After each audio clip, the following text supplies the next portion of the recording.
আশকোনা হজ ক্যাম্পের প্রধান ফটকের সামনে এভাবেই হজ যাত্রী ও তাদের স্বজনদের পদচারণায় মুখরিত হয়ে ওঠে। স্বজনকে বিদায় জানাতে কারো কারো চোখের কোণে ছিল অশ্রু। মূলত বাংলাদেশের হজ যাত্রীরা ইমিগ্রেশন থেকে শুরু করে সকল আনুষ্ঠানিকতা শেষ করেন এই আশকোনা হজ ক্যাম্পে। ফলে অনেকেই দেশের বিভিন্ন স্থান থেকে একদিন আগেই এসে ওঠে এই ক্যাম্পে। তবে এখানকার ব্যবস্থাপনা থেকে শুরু করে সব কিছু নিয়ে যাত্রীদের কণ্ঠে ছিল না তেমন কোনো অভিযোগ। তবে পুরো ক্যাম্প জুড়েই দেখা যায় মশার ব্যাপক উপদ্রব। এখনো পর্যন্ত তেমন কিছু অসঙ্গতি মনে হয়নি, আমরা ভালোভাবেই ভিতরে আসছি। আশকোনার হজ ব্যবস্থাপনাটা অত্যন্ত ভালো এবং সিরিয়াল মেনটেন করছে। না কোনো অসুবিধা নাই, খুব সুন্দর পরিবেশ খুব সুন্দর।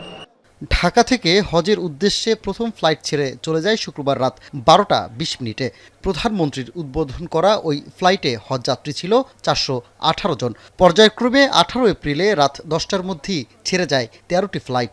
শনিবার 5754 জন যাত্রী নিয়ে 14টি ফ্লাইট ছাড়ার কথা রয়েছে। এখন পর্যন্ত শিডিউল নিয়েও কোনো অভিযোগ পাওয়া যায়নি। গ্রামীণফোন রোমিং মানে বিদেশেও আমাদের একই নম্বরে পাবে। মোবাইল ব্যালেন্স দিয়ে রোমিং চালু করে হজ সফরে কানেক্টেড থাকুন গ্রামীণফোন নম্বরে। আল্লাহ পাক আমাদের জন্য কবুল করেন এবং আমরা যে হজ ঠিকভাবে পালন করতে পারি। হজ মুসলমানদের জন্য একটা 5টা স্তম্ভের একটা স্তম্ভ, এটা প্রত্যেকের জন্য মুসলমানদের ফরজ। আর সেই ফরজটা আদায় করার জন্য আমরা স্বামী স্ত্রী উভয়ই যাচ্ছি। এবার হজের জন্য ঢাকা ছাড়বেন মোট ৭৮,৫০০ জন যাত্রী।